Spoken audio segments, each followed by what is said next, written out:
Hello and welcome. It's the 10th of January 2017. We're going to be giving a roundup of all of today's latest gaming news. So to start off, we're going to be talking about Xbox a little bit.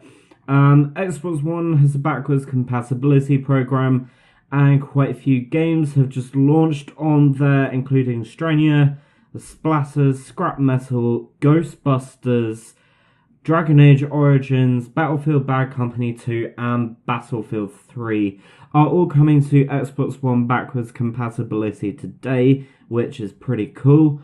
Also, in terms of Xbox news, the brand new Xbox One controller that we talked about last week with the red color scheme is now available, and a green and orange Xbox One controller will be launching on the 24th of January, so that's just a few weeks away for that.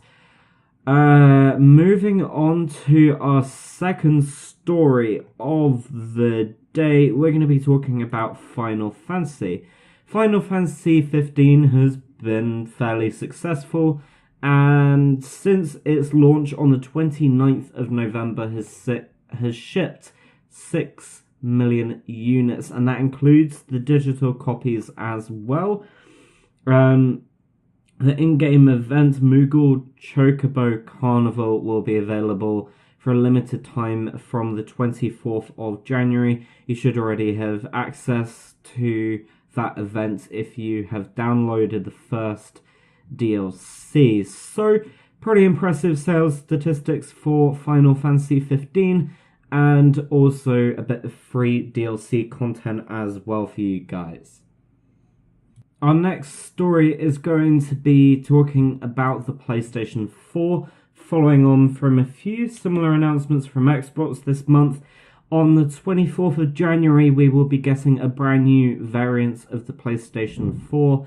It's a Glacier White console with a 500GB hard drive and also a Glacier White DualShock controller. That's pretty cool. It actually looks pretty sleek, and I prefer it over the current PlayStation 4 console. There are a few limited editions already out there, but this will be a standard option, so you can either have it in white or black, which is pretty cool. I like to try and include as many indie games and things like that on our channel. We don't necessarily think that indie games get enough coverage on media, and they tend to get skipped over. However, there is a game called Phoning Home, which was launched on Steam Greenlight last year. Today, the developer released the game's second trailer and also announced that it will be released on Steam on the 7th of February 2017. It looks like a really interesting game. There's loads of cool stuff. I'll leave a link down below in the description to the article about that on DualShockers, and also that's the same with all other stories, so if we do have anything else that you want to have a look at that we haven't covered in enough detail for you guys, you can check that out as well. Another story for you guys today, the Assassin's Creed and Batman writer Corey May, who was working with Certain Affinity on Call of Duty Modern Warfare Remastered, has announced via his Facebook page that he has left Certain Affinity. He was only there for less than 2 years. He joined in 2015 from Ubisoft and has now left. He's taken up a new position with 2K. As of right now, we don't know what he's working on, but it's assumed he'll be working with one of the narrative-heavy series like Bioshock, Spec Ops, Borderlands, or Mafia, possibly a new franchise that 2K may be working on. It's a shame that he's moving on, but we'll have to wait and see for what he does in the future. Next up, as you may have known over the past few weeks, there have been quite a lot of news posts about Mass Effect.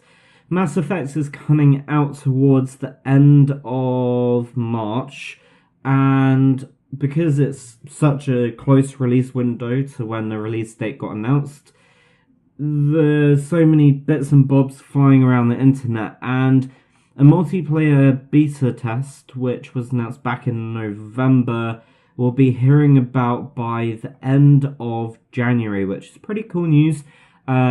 Obviously, they'll be testing out servers, making sure that we have all of the latest information about the beta test and things like that. So we'll be finding out by the end of this month, and it will possibly be launching towards the beginning of next month, end of this month. Not sure when they're making an announcement, but I suspect that they will announce the beta dates when they announce the details of what the multiplayer features in Mass Effect will actually include.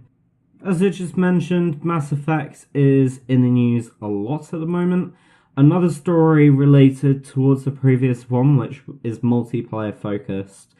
Mass Effect Andromeda's multiplayer is going to be a lot more closely tied to the main game than Mass Effect 3 was, but they've also made it more optional. So this sounds pretty cool. I'd like to see how it's more closely tied. Does it have a kind of like narrative to it?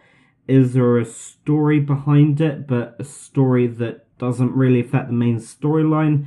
I'm not sure how it works. I haven't played any of the previous Mass Effects, apart from the first one, for a little bit of the first mission or so. But I'm really looking forward to Andromeda, so I'll definitely be picking that up. We haven't had any information revealed surrounding the multiplayer features in Mass Effect Andromeda, so I suspect that they will be announced fairly soon.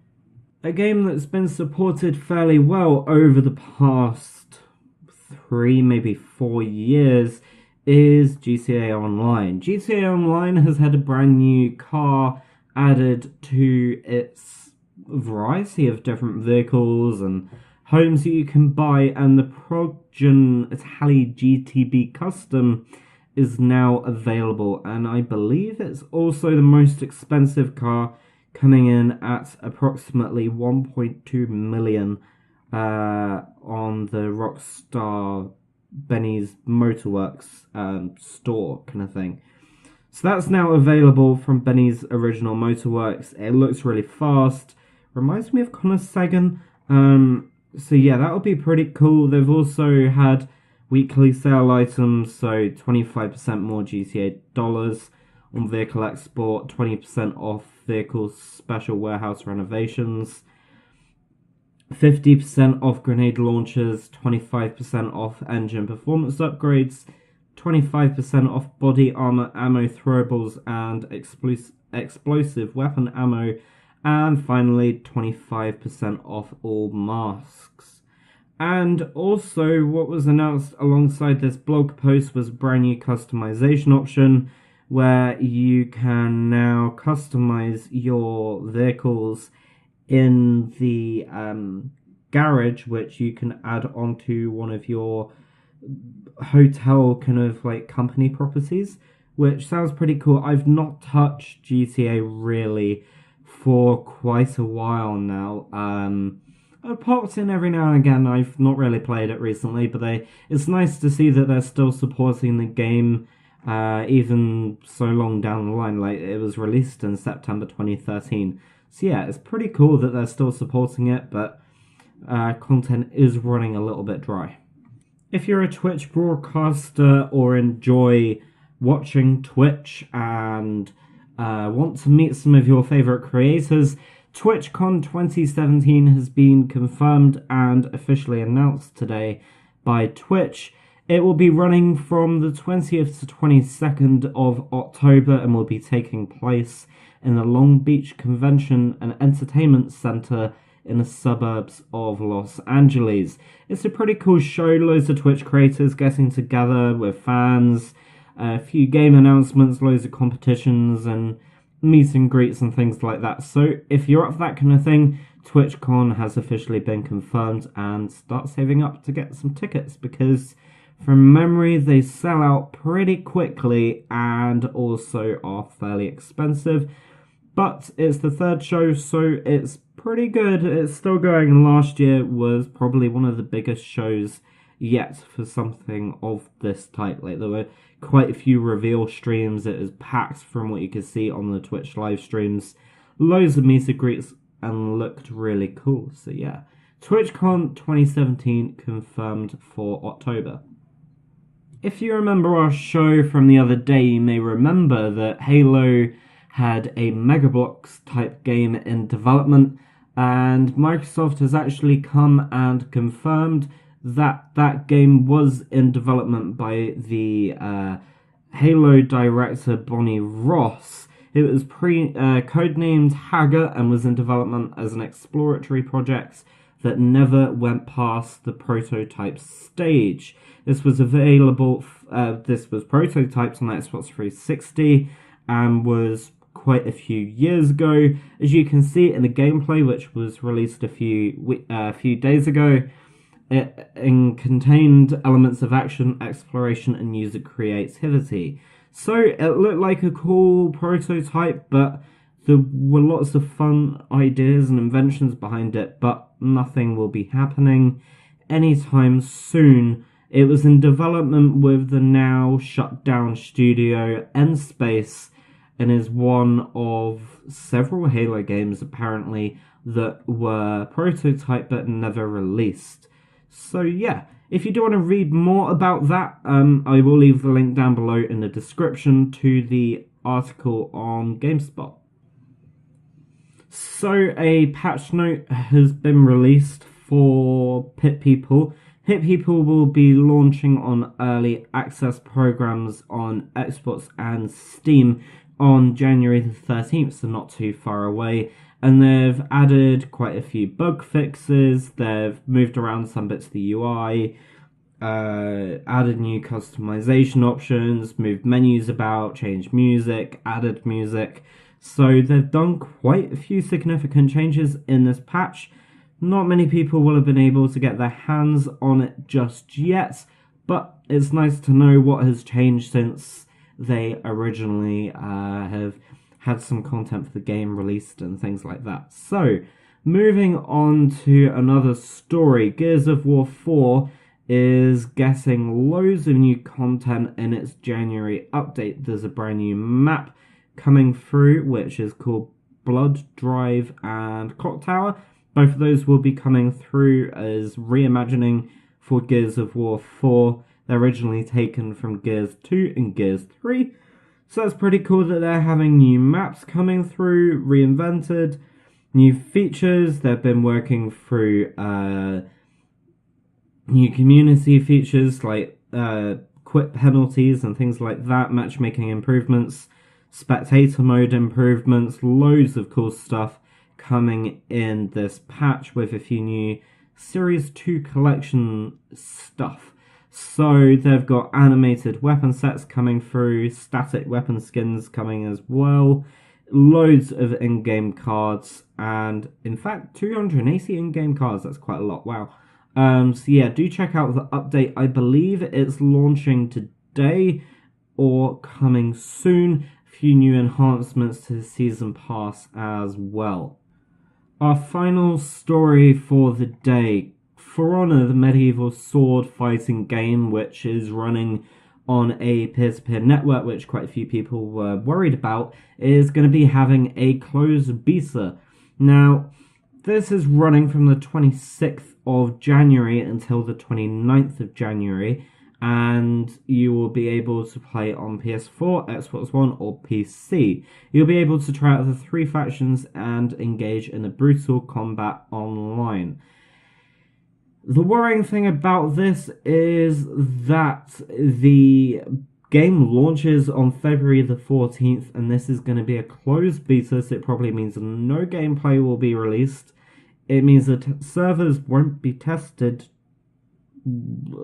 as much because they're not open for anybody to play the game, and it's slightly worrying, bearing in mind the status that some people have seen the gameplay in recently on YouTube, but there are other rewards that people will get for participating in the beta, and you can still sign up for registration.